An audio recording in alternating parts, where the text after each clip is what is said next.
Welcome to Comfort Time with Aunty Yunike, where we share testimony stories. Today we have our special guest, our mother, our sister, Mrs. Daisy Nkata Ngambi, a board chairperson from a women's lobby, a practicing lawyer, and a special friend.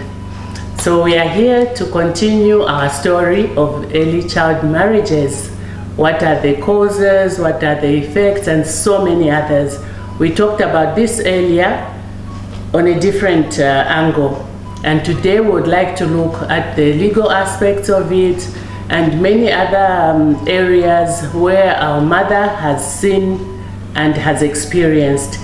Mrs. Nkata, Anyankata, Mrs. Ngambi, please walk us through what your experiences have been and what we can do about it.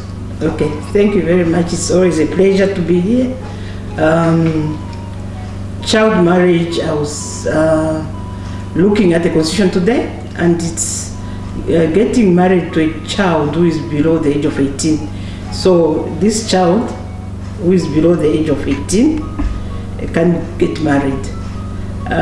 In fact, even the Marriage Act itself in Zambia, it says that a person to get married must be 21 years old. Mm-hmm. And we also have the Education Act, which talks about Elena, who is a child below the age of 18. So mind you, it's not just a girl child. Even the boys, there are some societies, they just look at the two, one is 16, one is 17, they are ripe for marriage, so they get married, which is not correct because those two are not ready for marriage. Mm-hmm. So yeah, so that is the law. Okay. However, the complication comes in because we have the customary law. Okay. Running side by side with the written law, the statutory law. Okay. And according to the customary law, a child is an adult as soon as they reach puberty, as soon as they reach, as long as they've seen their menses, mm-hmm. they are old enough to get married. So that's where the conflict starts to mm-hmm. come in. Okay. Wow. So what can the parents do about it? Because if there's a law that says they are against child marriages, and then we have the customary law that says it's okay, what is the way forward? How are we supposed to behave now? Although customary law is recognized, it also states that as long as the law is not in conflict with natural justice or those things that we view as being fair.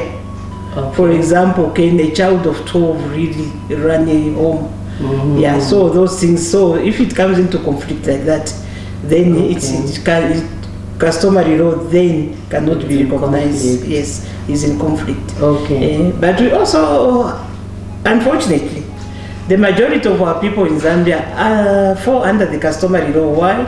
Because most of them are in the rural area. Mm-hmm. And I believe last time I looked at the statistics, mm-hmm. the rural population was about 70%. Wow. So we are just talking about 30% of us. Mm. Us.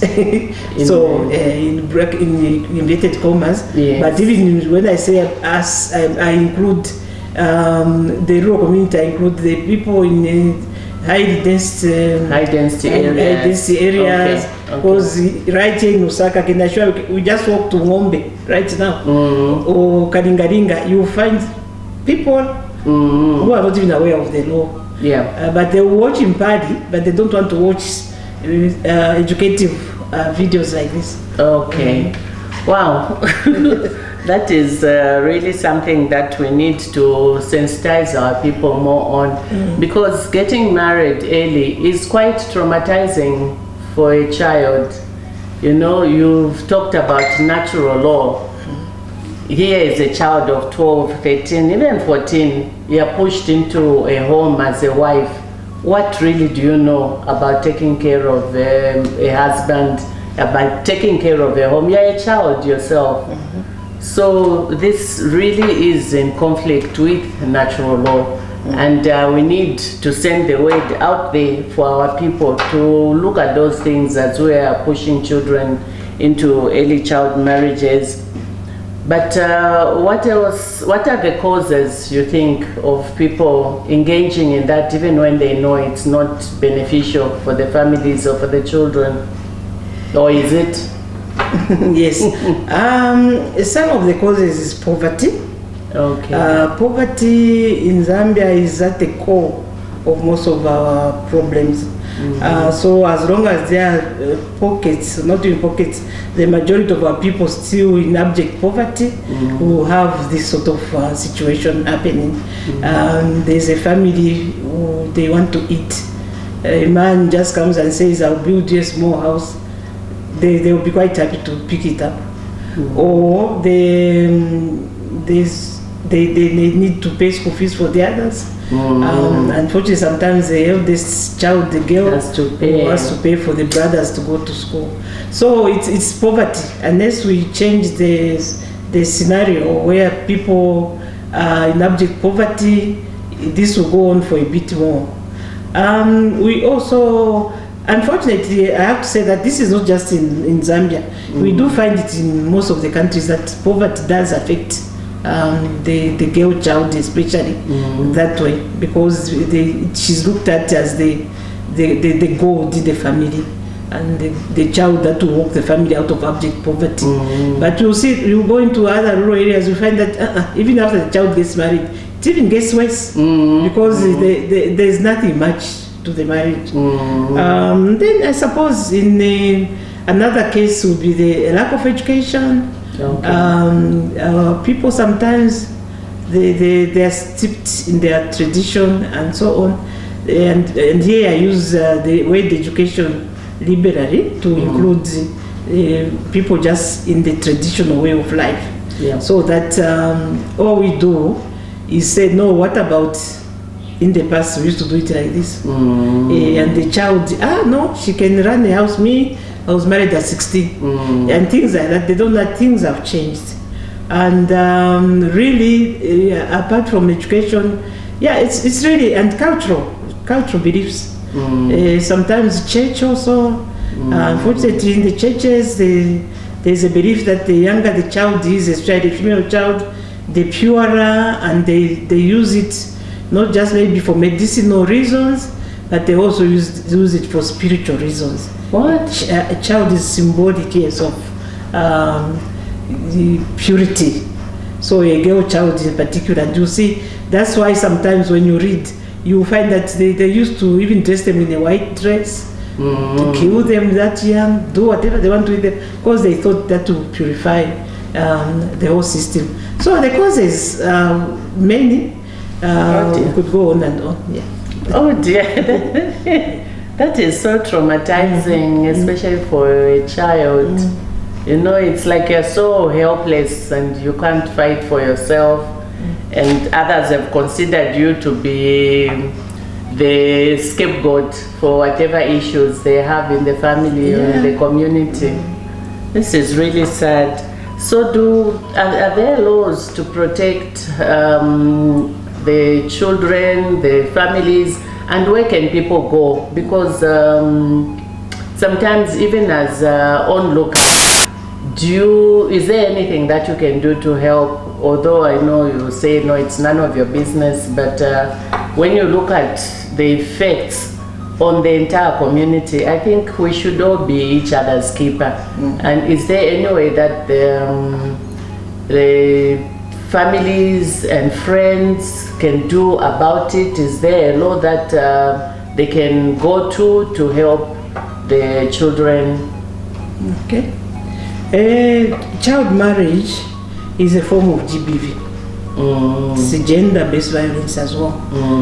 Here you are depriving this child of her dignity, her welfare, her rights to grow up into an adult. So it is a form of GBV, and this will be informed by the Gender-Based Violence Act, which has a number of ways in which it can be used. And you know, I always say that the Gender-Based Violence Act, most people forget that it says that if you know that this is happening and you don't go forward to report, you also become an accessory. So a lot of us sit here and say, no, it's none of my business, but it is. It is our business because we need to protect young girls, we need to protect our country, Zambia, and ensure that people that grow in Zambia are peaceful. Can you imagine a child who has gone through that sort of trauma? What sort of child will he or she grow up to be? Even what type of a mother, what sort of a mother can she grow up to be? Because, you know, at 12, you are a baby yourself. You are a child yourself. But throughout your life, people have been telling you, if you don't bring a cup of water properly, you won't get married. If you don't know how to shine, you won't get married. So by 12, actually, also the girls, they feel they are ready for marriage, actually, because they can cook, they can clean the house, and they think that's what marriage is all about. And there will be this mbuya will be telling them, hey, you know, marriage is very nice, you know, very nice. You eat, you know, very good food. You dress nicely. So this girl, the first thing that happens is she gets into this home and, hey, where am I? It's nothing as rosy as it was meant out to be. So what we should be doing as society is look out for each other. And I've known of 1 or 2 cases in Ngombe where a man came in with a small girl and he was just hiding the girl. And he couldn't let the girl go out. Not even when she washes the clothes inside the Kadito hut, he is the one who goes to hang them out.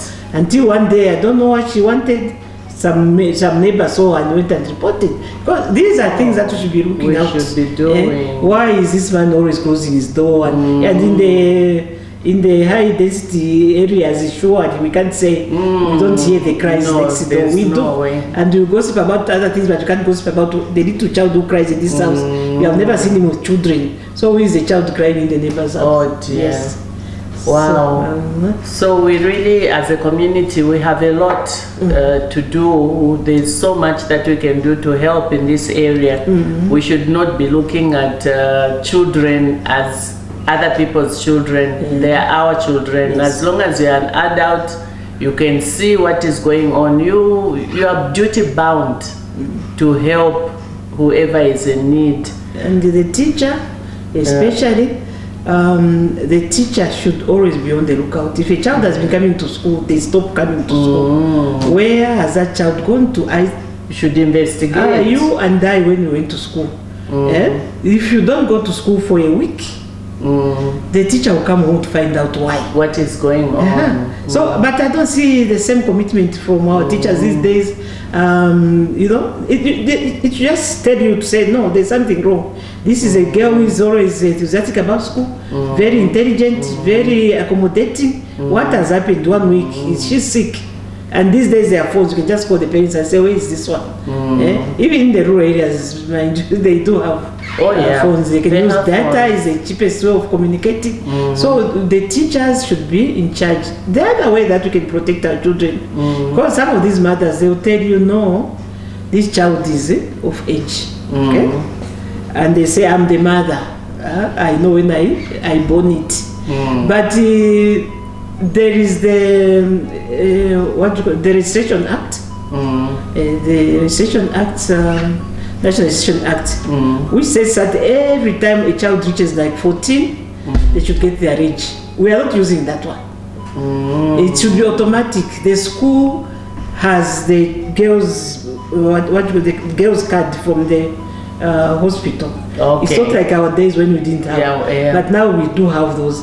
So the school has that. So every year the school should be ready to know that 10 pupils will reach 16 and they'll go to get their national registration card. They should insist because it's their right and it's a necessary evil for them. So once the school has got that record, if the child goes on holiday, if the child is just 16 and doesn't come back, they'll go back and say, according to our records, this child is underage, and where is the child?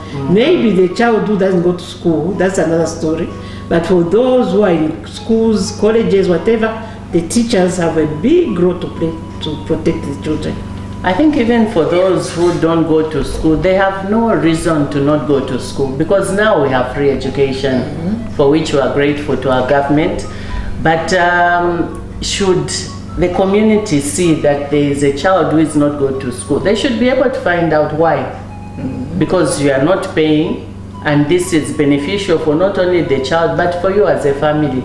So I think the community should also not just let it be. They should make sure that everybody is going to school. I remember my mother crying that her brother, who was not doing so well in school, was given an opportunity to finish school, and she was told, you're a girl, you get married, so there's no need of spending money on you. But that's because they had to pay. But that's not the case now. And she always cried that I could have been a president or a minister, or yes, had I been alive. And she was a very intelligent woman. So that doesn't have to be anybody's story nowadays. Yes. So I think the community, we have a lot to do. And in the communities, in the rural areas, there are some progressive communities where when a child is born, they do have a register. Okay. They also have a register. So a community kind of... The chief. Okay. You report the birth of the child. Okay. And they register that child. You register that child. I remember. That's interesting. I remember when we were doing something on child marriages, Chief Mazimawe and Impande. Okay. And especially Mazimawe, we went together to the what do you call that, women's conference? The women's conference for UN. Oh, CSW. CSW. I went to Chief Mazimawe. It's very progressive community. So we need to be emulating such progressive ideas. Because if they record the birth of a child, they'll be able to tell when the child is getting married before, and to intervene. So that they don't have to start quarreling with the parents who say, no, but this is our child, the child is grown up just because they want to get money out of the whole thing. Okay, I know Commission on the Status of Women is one place where all these issues are really talked about, and I'm glad that you were able to go with the chiefs to the UN for that. Yes. Okay, cool. Okay. No, I think we have a lot to do. We have to sensitize people in our community. We have to sensitize the mothers. I know sometimes it's the father who will say, we marry this child off because he wants some money to go drinking. Sometimes the mother is against it. Or sometimes it's the mother who doesn't want to lose face should the child lose her virginity, and she has to be married off in shame. So all those things are things that we really need to look at, talk about, and ensure that communities understand that at the end of the day, it's the child who is losing out. It's a child who is being traumatized. And when a child is traumatized, they grow up with that trauma. And then they continue to traumatize others. Which now, what community will we have if we have sick children, sick mothers, and a sick community? Then what hope is there for our country, Zambia? Yes, I think apart from the trauma, actually, there is also the health side of it. Some of these children at about 8 or 10, when they get pregnant, it's quite a hassle, and it leads to fistula. Fistula, yes. Which is a very serious issue. And fistula means the girl is when she's having the baby, she's cut in that a way that she tears all the way up to the anus, so that now the urine, the feces, everything comes out at the same time, and then that child is further traumatized, because what happens now is that that child is put aside in a room because they say she's stinking, she's what. So even if she was married off, the husband is no longer interested in her because of the condition she's in. And it takes the parents, the community, to identify that, because help is there. When you go to the hospitals, they identify that they're able to help the child. So it's very important, if you go to any community and you find that situation, to take that child to the hospital. They are able to sew her up and separate the two places. It's really, really sad. I knew of such a case. It just broke my heart that a child can be pushed aside as an outcast through no fault of her own, So we really need to look out for children, and they don't have to be your biological children to be your children, but they are all our children. They are people that can contribute a lot to society, a lot to our community, a lot to our country.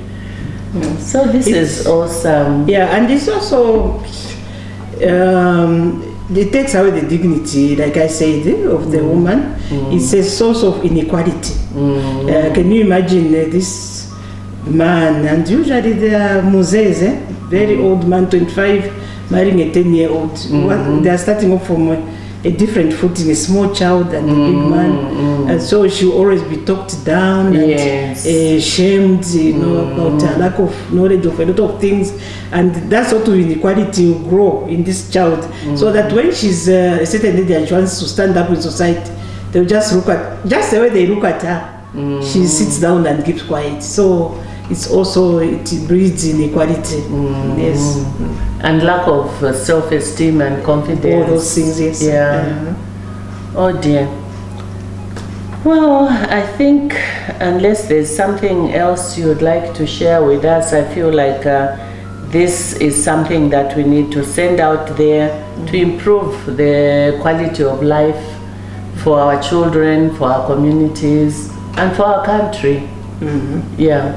In fact, I think what most of these people, the people who fight for children's rights should start doing now is to go and remove the children from those arrangements, because this sort of marriage sure is voidable.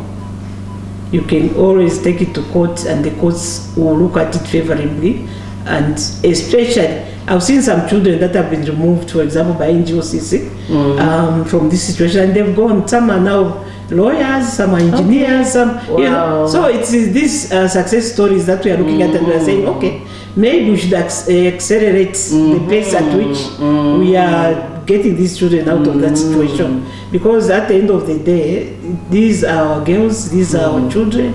And if you ask me, even some boys, but unfortunately the boys get married to their peer, and then the marriage won't work. You find that the boy, by the time he's 27, he has been married 4 times. Can you imagine? It just shows that they are also immature to get married at that age. They should also be schooled to say, look, you are still young, you can't get married. There's nothing like love at that age, please. Thank you. And it's also traumatizing for them, because, you know, it sort of shames you. It makes you feel like a failure. If you're 25, you've been married 2-3 times, and all your marriages have failed. Yes. You start thinking, I must not be good at this. Yes. Yeah, you don't know that you're actually just young. You're too young. Yeah. Yes. Okay. No, thank you very much, Nyankata, for helping us with that information. Of course, like any other information, we'll put it out there for people to access. And this is information that we should all use to help our children, help our families, help our communities, and help our country. We need to have a healthy community and healthy country, and this starts from each one of us. So thank you so much. Thank you very much for coming. It's great to know that we can always count on you. No problem. When we need clarity on some of these issues. No problem. Yes. You're welcome. Bye-bye. Bye. So there you have it. The information is out there. Do your part. And Nyankata, our mother, our grandmother, has done her part by sharing with us. Comfort Time has done their part by bringing out the information. What will your part be? So Comfort Time continues. Remember to give us a thumbs up every time, as that allows YouTube to share our videos so more people can access the stories. So stay blessed. See you in the next video.